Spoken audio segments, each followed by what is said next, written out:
እንዴት ናችሁ ተመልካቾች? ከኤንቢሲ ኢትዮጵያ በእሁድ መዝናኛ ፕሮግራማችን ታላቁን የአብይ ጾም ምክንያት በማድረግ በኢትዮጵያ ኦርቶዶክስ ተዋሕዶ ቤተክርስቲያን ያሉ አንዳንድ ታሪካዊና ልዩ ገጽታ ያላቸው አድባራትና ገዳማትን የምንቃኝበት ፕሮግራም ነው። በዚህ ፕሮግራም ጦር ኃይሎች እዚህ አዲስ አበባ ጦር ኃይሎች አካባቢ የሚገኘውን የቶታል ደብረገነት ቅድስት ሥላሴ ካቴድራል ውስጣዊና ውጫዊ ገጽታ እንዲሁም ደግሞ የተለየ የኪነ ህንፃ ባህሪውን ለመጎብኘት ነው እዚህ የመጣሁት። ይኸው ገዳም በእድሜ ገና ወጣት ነው። በ1990ዎቹ መግቢያ ጀምሮ ነው ዘመኑ የሚቆጠረው። ከቅርብ ጊዜ ወዲህ ደግሞ ተመርቆ አገልግሎት መስጠት የተጀመረው ይሄ የምታዩት ትልቅ ካቴድራል በአይነቱና በይዘቱ እጅግ በጣም ጥንታዊና ኢትዮጵያዊ ማንነት ያለውና የሚንጸባረቅበት ውስጣዊ ገጽታውም ደግሞ ልክ እንደዛው በጉልህ ሊታይ የሚችል ነው። ይህንኑ ምክንያት በማድረግ በቤተ ክርስቲያኑ ቅጥር ግቢ ተገኝቻለሁ። ስለዚህ አጠቃላይ ገጽታውን ዛሬ አስጎበኛችኋለሁ ማለት ነው። በያላችሁበት አብራችሁን ቆዩ።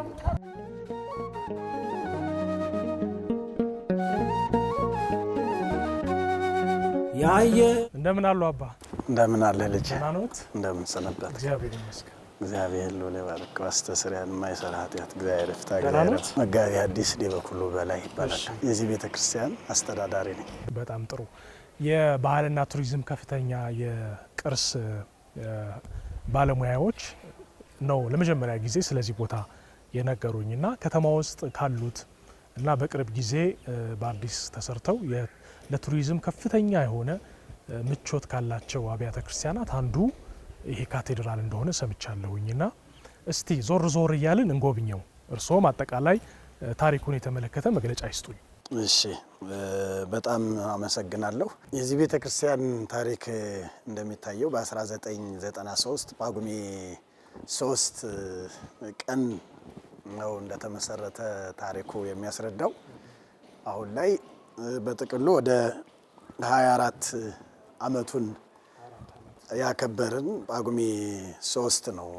የቅዳሴ ቤቱንም የቅዱስ ሩፋኤልም ታቦት ስላለ በዚህ ቦታ ላይ ጳጉሜ 3 24ኛ አመቱን አክብረናል እና በዚህ በ24 አመት ውስጥ ይህንን ታሪካዊና በስነ ጥበቡ በስነ ቅርጹ የተዋበና ውብ የሆነ ህንፃ ቤተክርስቲያን ለኢትዮጵያ ኦርቶዶክስ ተዋሕዶ ቤተክርስቲያን በአዲስ አበባ በኮልፌ ቀራኒዮ ክፍለ ከተማ ቤተ ክህነት ጽሕፈት ቤት ውስጥ ወረዳ 9 ቶታል ደብረገነት ቅድስት ሥላሴ ቤተክርስቲያን ወይም ካቴድራል በአሁኑ አጠራር ይህንን ማግኘት በጣም ጽሑፍ ድንቅ የሚያሰኝና የእግዚአብሔር የራሱ የባለቤቱ የሥላሴ አጋዥነት እንዳለው መናገር ይሻላል ብዬ አስባለሁ። ለምን ከተባለ በዚህ አጭር ዘመን አጭር ጊዜ ይህንን የመሰለ ህንፃ ቤተክርስቲያን መስራት የሚያስደንቅና ጽሑፍ ድንቅ ስለሆነ ማለት ነው እና በዚህ አጋጣሚ አጠቃላይ የስራ ሂደቱን ታሪክ ወይም ካለው መረጃ እንደተረዳሁት ቤተክርስቲያን በመቃኞ ቆይቶ አገልግሎት እየሰጠ ባለበት የተወሰነ ወቅት ላይ እንደውም የሰዓት ቃጠሎ አጋጥሞት እንደነበረ ታሪክ መዛግብት ላይ አይቻለሁኝ። በዚያም መነሻነት የአካባቢው ምዕመናን በጣም ብርቶችና ለቤተ ክርስቲያን ለክርስትናቸው ሰፊ ትኩረት የሚሰጡ በመሆናቸው ተረባርበው ያመቃኞ እሳት ቃጠሎ ያጋጠመው መቃኞ እንደገና እንደተሰራና ከዚያም በኋላ ይህንን ቤተክርስቲያን ለመስራት በልክ ወይም በደንብ የማትታወቅ አንድ እናት ስሜን እግዚአብሔር ያውቀዋል በሚል ህንፃ ቤተክርስቲያኑ ህንፃ ኮሚቴ እንዲቋቋም ከዚያም አልፎ ደግሞ ዲዛይን መርጠው አስተካክለው እንዲሰጧት ጠይቃ ያንን አስጀምራ በሆነ ምክንያት ማን እንዳስጀመረው ማን እንደሚሰራው ለብዙ ከሰበካ ጉባኤ ምክትል በወቅቱ ከነበሩት የሰበካ ጉባኤ ምክትል ሊቀመንበር ውጭ እና ከነበሩት አባት ውጭ ሁሉም ሰው ያውቃትም ነበር። በዚያ ምክንያት ይቺ ሴት ስራውን ስታቋርጥ በተለያየ ምክንያት ለብዙ ዘመናት ለ7 ለ10 ያህል አመት ያህል ህንጻው ተቋርጦ እንደነበር ከዚያ በኋላ በዚህ በአካባቢ የሚኖሩ ነዋሪዎች እንደገና ተሰባስበው የህንጻ ኮሚቴውን እንደገና አጠናክረው ሰበካ ጉባኤውም አግዞ 7 ይህንን ህንጻ ቤተክርስቲያን በድጋፍ ሰጭነት እያሰሩ በኢንጂነርነት እንዲሁም ደግሞ ገንዘባቸውን ያላቸውን ሀብት ጊዜ ዕውቀት በመስጠት ሰፊ ስራ እየሰሩ አሁንም በዚህ ሰዓት አገልግሎት ላይ ያሉ 7ቱ ድጋፍ ሰጮች የምንላቸው አሉ። እንዳያችሁት የንጹህና በስነ ህንጻው ከድሮ ከቀደምት ገዳማትና አድባራት በተሻለ መልኩ ተሰርቶ እንዲጠናቀቅ ሆኖ ህዳር 7 እና 6 2017 ዓመተ ምህረት ተመርቆ በብፁዕ አባታችን አቡነ ሄኖክ መልካም ፈቃድ ብፁዓን አባቶች በብዛት 76 ያለ አባቶች መጥተው የካቴድራል ስያሜ አግኝቶ አሁን ቶታል ደብረ ገነት ቅድስት ሥላሴ ካቴድራል ተብሎ ይጠራል ማለት ነው። አንደኛ ነገር የቅርብ ጊዜ ነው። አጠቃላይ ታሪኩ የ1990ዎቹ ታሪክ ነው ያለውና በዚህ አጭር ጊዜ ውስጥ በጣም በተለየ ኪነ ህንጻ እንደዚህ መሰራቱን ያስደነቀኝ። በነገራችን ላይ በእድሜ ብዙም ያልገፉ ገና ወጣት የሆኑ አብያተ ክርስቲያናት ካቴድራል ሲባሉ ብዙ አልሰማም። እንዴት ካቴድራል ተባለ? ያው ካቴድራል የሚለው የግሪክ ቃል ሲሆን እንደ ኢትዮጵያ ኦርቶዶክስ ተዋሕዶ ቤተክርስቲያን ወይም አሁን ባለንበት ሁኔታ ይሄ ህንጻ ቤተክርስቲያን ካቴድራል ሊባልበት የቻለ አንደኛ ካሉት አብያተ ክርስቲያናት በስነ ህንጻው በግቢው ባለው የግቢው አጠቃላይ አስፋልቱ ተሰርቷል። ካህናት ማረፊያ አጠቃላይ ተሰርቷል። አጠቃላይ የዙሪያ አጥር ስራዎች ተሰርተዋል። ሙሉውን ነገር የሚያሟላ በመሆኑ ብፁዕ አባታችን አይተው ብፁዓን አባቶቹ ተጎበኙትና ባርከው ከመረቁት በኋላ ይሄ ቤተክርስቲያን ካቴድራል ተብሎ የመንበረ ጸባዖት ቅድስት ሥላሴ ካቴድራልን የሚተካ እዚህ አገልግሎቶች ሲበዙ ልዩ አገልግሎት የሚሰጥበት ነው በማለት ካቴድራል የሚል ስያሜ ሰጥተውታል። በጣም ቤተ መቅደሱ ነው። 3 ትልልቅ መንበር ሆኖ የተሰራ 3 መንበር አለው። በጣም ሰፊ ነው። ብዙ በ3 መንበር ቅዳሴ አገልግሎት መስጠት የሚያስችል ሰፊ ነው። ያው ከዚያ ወጣ ስንል እንግዲህ ቅድስት የሚያሟላ እዚያ ላይ አጠቃላይ ቅዳሴ የውጭ ቅዳሴ አገልግሎት የኪዳን አገልግሎት የሚፈጸምበት ሲሆን እንዳየው በጠርብ ድንጋይ ፊት ለፊቱ የተሰራ ነው። ከላይ የስሉስ ቅዱስ ስዕልና አጠቃላይ የሚታዩ ቅዱሳት ስዕላቶች አሉበት። መጋረጃውም ከስዕላቱ ጋር ከጠርብ ደንጋው ጋራ የሚዛመድ በአንድ እናታችን መንበሩን ያሰሩ እናታችን የተሸፈነ ነው። አጠቃላይ የስነ ህንጻውን ስታየው የውስጡም ብዙዎቹ ክፍሎቹ በጠርብ ድንጋይ የተሰሩ ናቸው። ከዚህ ጠርብ ድንጋይ ጋራ የምንመለከተው እንግዲህ ዝም ብሎ ድንጋዮቹ የተቀመጡ አይደሉም። ነገረ መስቀሉን የሚያስታውሱ ቀራንዮን የሚያሳዩ የቤተ ክርስቲያን ታሪክ መሰረት አድርገው የተቀመጡ ናቸው ድንጋዮቹ። ከዚያ ቀጥሎ ስዕሎቹ እንደምታየው እነዚህ ስዕላት አሁን ላይ በብዙ ገዳማትና አድባራት ካቴድራሎች ያሉት ስዕሎች አሁን ጊዜያዊ ወቅታዊና በተለያዩ እንትኖች የምናያቸው በቅርብ ልናገኛቸው የሚችሉ ናቸውና የዚህ አሰሳል ግን ጥንታዊ አባቶቻችን ስዕል ታሪካቸውን ትውፊታቸውን መች እንዴት እንደተፈጸመ የሚያሳዩና በቀለምም በስነ ጽሁፍም በፎቶ ግራፋቸው ወይም በስዕል አቀማመጣቸው የድሮውን የጥንቱን የአባቶቻችንን ታሪክና ትውፊት የጠበቀ ሆኖ እንዲሰራ የስዕል ስራ ከተጀመረ እንኳን ቢያንስ ለ2 ዓመት ከ8 ወር በላይ ለ3 ዓመታት ያህል 10 ዓመት ነው የተደገመበት። ሰዓሊውን ለመምረጥ ብዙ ሰዓሊያን ተወዳድረዋል።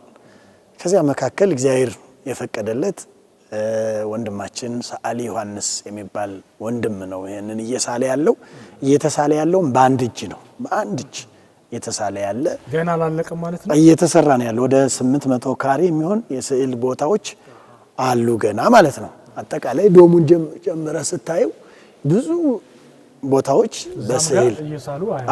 በስዕል ስራዎች እየተሳሉ እየተቀመጠ ያለ ታሪክ ስለሆነ አሁንም ፊት ለፊት ያሉት የሚሳሉ ስዕሎች አሉ። እነሱም በዚያው ይሄንን በሳለው ወንድማችን ነው እየተሳሉ ያሉት።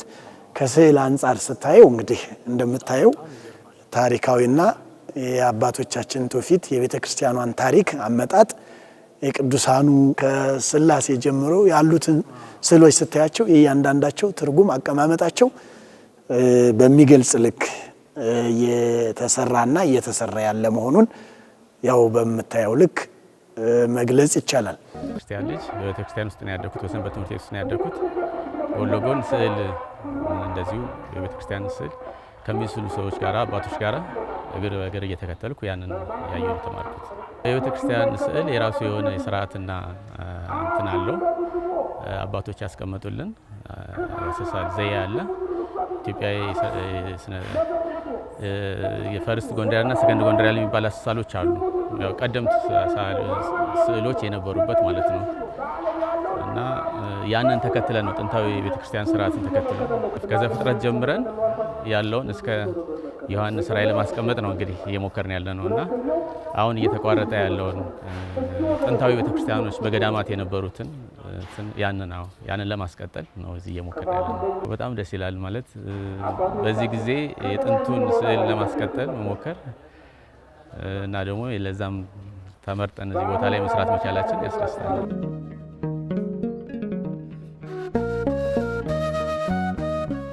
ወደ ላይ ስንመለከት ኮርኔሱ እንግዲህ እንደ ቤተ ክርስቲያኑ አቀማመጥ በጣም ለብዙ ጊዜ የሚቆይ በጥንቃቄና በሚያስደስት ሁኔታ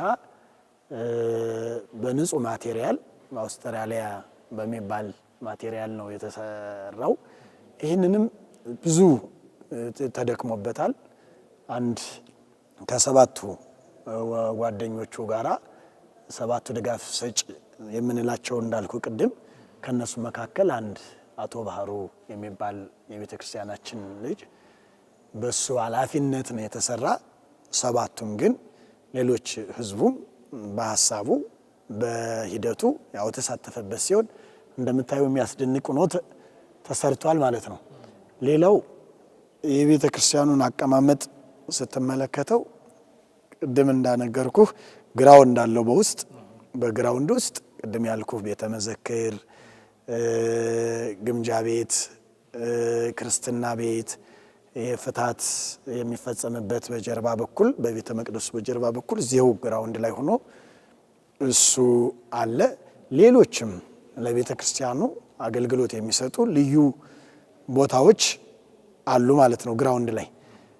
አሁን ያለንበት ያው እንግዲህ ከቤተ መቅደሱ ጀምሮ የቅኔ ማህሌቱንም ቅድስቱንም ሁሉንም የሚያሟላ እንዳየኸው ሰፊ የሆነ ለብዙ ምእመናን በቅዳሴ ጊዜ አገልግሎት የሚሰጥ ሰፊ ቤተ መቅደስ እንዳለ ተመልክተናል። ወደ ላይ ስንወጣ እንግዲህ ኮርኔሱን ቅድም ጠቅሰናል።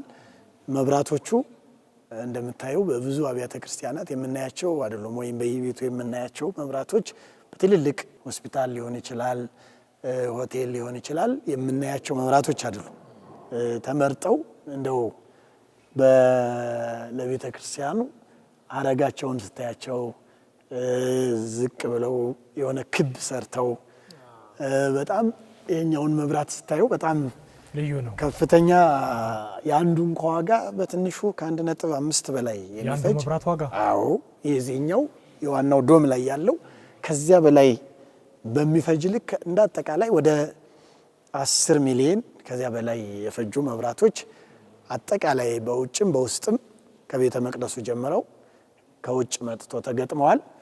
በዚህ ከፍ ብለን ስናይ ያኛው አንደኛ ፎቁ አገልግሎት በሚሰፋበት ጊዜ ብዙ ምእመናን በሚመጡበት ጊዜ አገልግሎቱን ለመከታተል ወጣቶቹ እንዲሁም ደግሞ አገልጋዮቹ እዚህ ጋር ስጋው ደግሞ ቁርባን በሚሰጥበት ጊዜ ሊቃውንቱ ላይ ወጥተው በተለዋጭ ጣነ ሞገር የሚባለውን አገልግሎት የሚፈጽሙበት ቀጣይ ወንበር ሊሞላለት የተሰራ ነው። እንደምታዩ ውብና አስደናቂ የሆነ ነው። ሌላው ከዚህ ጋር ተያይዞ የህንጻ ቤተክርስቲያን ከመመረቁ በፊት ውጭ ሀገር ተሰርቶ 250 ኩንታልና 175 ኩንታል የሚመዝን በወደብ የመጣ ከውጭ ተሰርቶ የመጣ ደወል ተገጥሞለታል ማለት ነው። ይህም በጣም ድምፁ በሩቅ የሚያስተጋባ እንግዲህ ከቤተ ክርስቲያናችን ስርዓት አንዱ የአዋጅ ነጋሪ ወይም የቤተ ክርስቲያኑ አገልግሎት ማዕከል ተደርጎ የሚመታው ደወል ነው። እሱም ከውጭ ሀገር ተሰርቶ መጥቶ የተገጠመለትን ማለት ነው። ኢንጂነር አርክቴክት ኢንጂነር ነጋ ይባላል። እሱ የሁሉም ሙያዎች ባለሙያ ነው። በስዕሉም ይሳተፋል። በህንጻ ቤተክርስቲያኑ በድንጋዩ ጠርብ ተሳትፏል። አንድ አቶ እንዳለ የሚባል ነው የድንጋዩን ስራ ይሰራልን። እሱን ሐሳብ በመስጠት ያግዛል፣ ይመራል፣ ያስተካክላል፣ እርማት ይሰጣል። በእንጨት ስራው፣ በኮርኔስ ስራው፣ በበሩም በአጠቃላይ በወንበሩም ስራ ማንኛውም የሚገዙ ለህንጻ ቤተክርስቲያኑ ላይ ግብዓት የሚሆኑ ጥሬ ዕቃዎችንም ሳይቀር በሙያ በባለሙያ ራሱ ያጠናቸዋል፣ ያስጠናቸዋል። አሁን አጠቃላይ የወጣው ወጪ ይታወቃል? በባለፉት አጋጣሚ ህንጻው ከቤተክርስቲያኑ ከተመረቀ በኋላ ኦዲት ተደርጎ ነበርና ይሄ የሚታየው ከባንክ ገቢ ሆኖ የወጣ የተፈረመው እሱ ለመናገር የሚከብድ ነው። ቀለል ያለ ነው። ለምን ብዙ የተሸፈነው በማቴሪያል ደረጃ ነው። አዎ ለምሳሌ የኮርኔሱ የተሸፈነው ከነሱ ጋራ በጋራ ቢሆንም በአንድ ሰው ስለሆነ ንጣፉንም እንደዚህ በጎ አድራጊዎች ያመጡ ስለሆነ መንበሩንም እንደዚህው የተለያዩ ወሳኝ የሆኑ ነገሮችን ደወሉም እንደዚህው ስዕሉም እንደዚህው ለስዕል ቀጥታ በመክፈል ብዙ ተሳትፎ በማቴሪያል ደረጃ ስለሆነ ይሄን ነው ብሎ ለመናገር በጣም በከፍተኛ ያስደፍርም። እንደ አጥኝ ወይም እንደ ግምት ኮሚቴ ያቋቁመን ነበርና እሱ ወይም በኦዲትም የተሰጠው ግምት እስከ ግማሽ ቢሊዮን 500 ሚሊዮን ማለት ነው። እስከዚያ ድረስ ግምት ይሰጠዋል።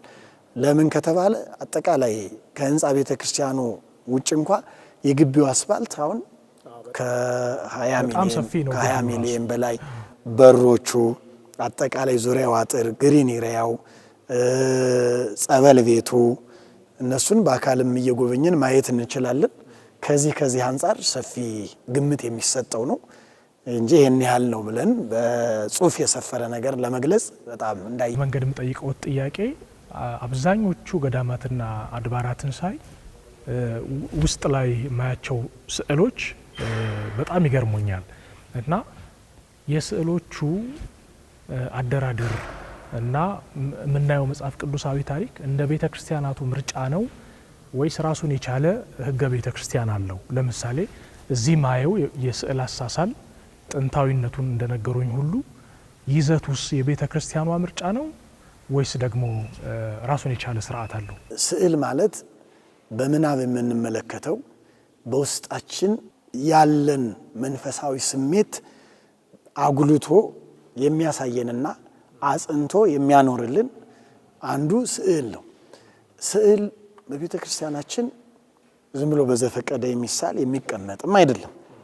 አዎ ስለዚህ ይህ ህንጻ ቤተ ክርስቲያንም ከስነ ስዕል አንጻር ታሪካዊና ከአባቶቻችን ከጥንት ገዳማትና አድባራት ያለውን ይዘት ጠብቆ ለትውልድ እንዲሻገርልን ትውልድ እንዲማርበት በትውልድ ቅብብሎሽ ከሚተላለፉት አንዱ እንደ ታሪክ ሆኖ እንዲቀመጥልን በስዕሉ ዙሪያ ላይ ሰፊ የሆነ ጥናት ተጠንቷል። በማህበረ ቅዱሳንም በኩል በተለያዩ አባቶችም በኩል ተጠንቶ ቅድሚያ በመጽሐፍ ተሰንዶ ታትሞ ያንን ኦርደር ተደርጎ የተቀመጠውን የስነ ስዕል ስርዓት ሰዓሊው አይቶ ተገምግሞ እሱም ደግሞ ከሙያ አንጻር ሐሳብ ሰጥቶበት ከየት ወደ የት መሄድ እንዳለበት አስተካክለን በብዙ ጥናቶች የተመሰረተ ስለሆነ ይህ ስዕል እንደዚህ ታሪካዊና ትውፊታዊ የቀደሙ አባቶቻችን የስነ ስዕል ገጽታ የሚያሳይ ሆኖ እንዲሳል ተደርጓል ማለት ነው። እጄም ባፌ ያስጫነ ቤተልሔሙን ስታየው የከርሰ ምድር ውሃ አለን። ጸበል የለም ተብሎ እዚህ ግቢ አይነገርም። ጥሩ የሆነ ፈዋሽ የሆነ ጸበል ቤት አለን። በአንድ በኩል 6 እናቶችን በአንድ በኩል 6 የሴትና የወንድ አገልግሎት የሚሰጥ ማረፊያ ያለው የድርሳን የታምረ ማርያም እንዲሁም ትምህርተ ወንጌል ተሰጥቶ ስለ ጸበል አጠቃቀም የጸበል አጠቃቀም እንዴት ነው፣ ወደ ጸበሉ ስንመጣ እንዴት ሆነን መምጣት አለብን የሚል ቅድመ ጥምቀት የሚሰጡ ትምህርቶች የሚሰጡበት ራሱን የቻለ ማረፊያ ያለውና ጽብ ድንቅ ሆኖ የተሰራ ውብ የሆነ የጸበል ቤት አለን ማለት ነው። እንዳጠቃላይ የቤተ ክርስቲያናችን ካሬ ወደ 14700 ሲሆን በአግባቡ ስለተያዘ ግቢው ምንም የባከነ ቦታ ስለሌለው ቀጣይም የሚሰሩ የልማት ሂደቶች አሉ። ሌሎች ተጠንተው የተቀመጡ በአርክቴክት ኢንጂነር ነጋ ተጠንተው የተቀመጡ ሰፊ የልማት እቅዶች አሉን። እነሱን ለመስራት እንግዲህ በርትተን በጸሎትም በሐሳብም በሂደትም ላይ ያለንን ስለሆነ በዚህ ደግሞ እንግዲህ ይህንን ህንጻ ቤተክርስቲያን የሚያይ የሚመለከት በእናንተም ዘገባ ላይ የሚመለከት ክርስቲያን ሁሉ መጥቶ ቦታውን በመጎብኘት ቦታው ላይ ደግሞ የአዳራሽ አገልግሎት እንዲሁም ደግሞ የሥርዓተ ቁርባን፣ የሥርዓተ ተክሊል፣ የጋብቻ አገልግሎት ለክርስትናም ለሌሎች መንፈሳዊ አገልግሎት የሚመጡ ምእመናን ቦታውን እያዩ እየጎበኙ የሚያደርጉት ተሳትፎ እንዲኖር ያው እኛም በቤተ ክርስቲያናችን ስም ጥሪ ማስተላለፍ ፈልጋለሁኝ። ያለነው ሂደት ይሄ ነው ማለት ነው። በጣም ጥሩ ነው። እግረ መንገድም ጥሩ መልእክት ነው ያስተላለፉት። ገና የሚቀሩ ስራዎች ስላሉ ማለት ነው። በመጨረሻ ያለነው የአብይ ጾም ላይ ስለሆነ ከአብይ ጾም ጋራ በተገናኘ ላማኙ ማህበረሰብ የሚያስተላልፉት መልእክት ካለ እሱን እንደ ማጠቃለያ አድርገን እስቲ መልእክቶን እንስማ። እሺ፣ በጣም አመሰግናለሁ። እንግዲህ አሁን ያለንበት ጌታችን የአምላካችን የመድኃኒታችን የኢየሱስ ክርስቶስ አብይ ጾም ነው። ቅዱስ መጽሐፍ እንደሚናገረው ቀድሱ ጾመ፣ ጾምን ለዩ፣ ጾምን ምረጡ፣ ጾምን ተከተሉ፣ በጾም ራሳቸውን አስተካክሉ። እንግዲህ የጾም ትርጉሙ ከስጋዊ ሐሳብ፣ ከስጋዊ ፈቃድ፣ ከስጋዊ እይታ፣ ከስጋዊ ጉዞ ቀንሶ የነፍስ ስራ መስራት ነው ትርጉሙ ማለት ነው። ስለዚህ ጾምን ለዩ ሲል ቅዱስ መጽሐፍም ጾምን እንዴት እንለየዋለን ከተባለ በጾም ወቅት ጸሎት አለ፣ ስግደት አለ፣ እንዲሁም ቁሞ ማስቀደስ፣ ተገይቶ ቅዱስ ሥጋው ክቡር ደሙን መቀበል፣ ከዚያም አልፎ ደግሞ ካለ ከምሳችን ከቁርሳችን ከመክሰሳችን ቀንሰን ለቤተ ክርስቲያን መብላት መጠጣት ላቃታቸው፣ መልበስ ላቃታቸው እንዲሁም ደግሞ በአቅም ሰርተው ራሳቸውን ለማያስተዳድሩ ከፍሎ መስጠት ከስጋ ፈቃድ ከስጋ ሐሳብ የነፍስ ስራ የሚሆን ከፍሎ መስጠት ስለሆነ በዚህ ጾም ካቴድራላችን ሰፊ አገልግሎት እየሰጠ ይገኛል። ከሌሊቱ 3 ሰዓት ጀምሮ የግብረ ሌሊት አገልግሎት ሰዓታት የሚባለው ቁመት ይቆማል። 9 ሰዓት አካባቢ ጀምሮ ደግሞ በዞትር የመወድስ ዳዊት ሙሉ ዳዊት ይቆማል። ከዚያ እስከ 3 ሰዓት እስከ 4 ሰዓት ይህ አገልግሎት እየተሰጠ ቆይቶ 5 ሰዓት ተኩል ለቅዳሴው መግቢያ የሚሆን ትምህርተ ወንጌል ይሰጣል። 6 ሰዓት ሻርብ ቅዳሴው ይገባል። 8:40 ወይም ለ9 ሩብ ጉዳይ አካባቢ ቅዳሴ ሰረወተ ሕዝብ ይደረጋል ማለት ነው። ስለዚህ ሰፊ የሆነ መንፈሳዊ አገልግሎት መርሃ ግብር ስላለ በዚህ ጾም የኛ ካቴድራል ቤተ መቅደሱም እንዳየው ሰፊ ነው። አገልግሎቱም የሚሰጠው አገልግሎቱም ሰፊ ነው። ግቢውም ደግሞ መኪና ዘው ለሚመጡ ለፓርክ ማድረግ ይችላሉ። ጸበል መጠመቅ ቢችሉ ቅድም እንደነገርኩ የጸበሉ ቦታ ክፍት ነው። 24 ሰዓት ጸበል የለም የሚባልበት ግቢ አይደለም። ሌሎችም ምቹ ሁኔታዎች ስላሉ ሁሉም ህዝበ ክርስቲያን መጥቶ አገልግሎቱን እንዲከታተል በዚህ አጋጣሚ ጥሪዬን ማስተላለፍ እፈልጋለሁ። እሺ አባታችን በጣም አድርጌ ነው ማመሰግነው። ካለዎት በጣም የተጣበበ ጊዜ እርስዎ ራሱ እንደውም ሌላ ሰው መድቡልኝ ስል ራሴ ነኝ ማስጎበኝ ብለው መጥተው ይሄን የመሰለ ታሪክ በደንብ ስላጋሩን በተመልካቾች ስም እጅግ አድርጌ አመሰግኖታለሁ። እኔም አመሰግናለሁ። ሰላም እግዚአብሔር ከሁላችን ጋር ይሁን። ሀገራችን ኢትዮጵያን ህዝቦቿን ይጠብቅልን። እንግዲህ ሰዓትም እየደረሰ ስለሆነ የቅዳሴም ሰዓት ስለሆነ እኔም ልሰናበትህና ወደ አገልግሎቱ ገባለሁኝ። እግዚአብሔር እናንተንም ይባርካችሁ። አሜን። በጣም እናመሰግናለን። አመሰግናለሁ። ክቡራትና ክቡራን ተመልካቾች ከኤንቢሲ ኢትዮጵያ እንደ ልማዳችን በዚህ በታላቁ በዐቢይ ጾም አዲስ አበባና በዙሪያዋ የሚገኙ ታላላቅ አድባራትና ታሪካዊ ገዳማትን የተመለከተ ቅኝት እናደርጋለን። በዘንድሮ የጾም ወቅትም እነሆ ይህንኑ ማድረግ ጀምረናል። የጀመርነው ደግሞ አዲስ አበባ ጦር ኃይሎች በሚገኘው የቶታል ደብረገነት ቅድስት ሥላሴ ካቴድራል ነው። እንግዲህ ከእድሜው አንጻር በጣም ወጣት የሆነ ቤተ ክርስቲያን ነው። ጅማሮ 1990ዎቹ መጀመሪያ አካባቢ ነው። ነገር ግን የካቴድራል ደረጃ የተሰጠውና 4 ኪሎ ከሚገኘው ከመንበረ ጸባዖት ቅድስት ሥላሴ ካቴድራል ቀጥሎ የሚጠቀስ እጅግ በጣም የተለየ ይዘትና ኢትዮጵያዊ ቅርጽ ያለው የኪነ ህንፃ ቤተ መቅደስ ነው የተመለከትነው። ለነበረን ቆይታ እጅግ አድርገን እናመሰግናለን። በሚቀጥለው ሳምንት ደግሞ ሌላ አንድ ቤተ ክርስቲያን በቅኝት ይዘንላችሁ እንቀርባለን። እናመሰግናለን።